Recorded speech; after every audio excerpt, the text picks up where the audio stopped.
А во Владивостоке волонтеры Якутии активно вовлекаются в работу по оказанию помощи мобилизованным гражданам. Собирают гуманитарные грузы, заботятся о раненых и даже готовят для них привычные блюда якутской кухни. Елена Кириллина, волонтер, с начала мобилизации активно помогает в решении бытовых задач мобилизованных военнослужащих. Собирает и отправляет гуманитарные грузы, закупает необходимые товары и вещи. Сейчас, когда зоны специальной военной операции возвращаются раненые, переключилась на их уход и заботу.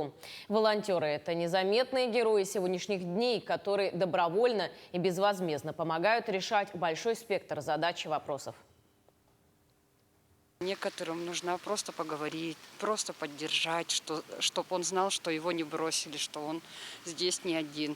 У нас есть представительство Якутии, которое очень сильно помогает, координирует нашу волонтерскую работу. На землячество жарит караси, оладушки жарим, морсы варим и раздаем их раненым солдатам. Но основная помощь оказывается тем, кто находится в госпитале, потому что они не могут выйти. С волонтером отпускают и пишут рапорт на мое имя. И вот я приезжаю, забираю человека и ездим по его нужде.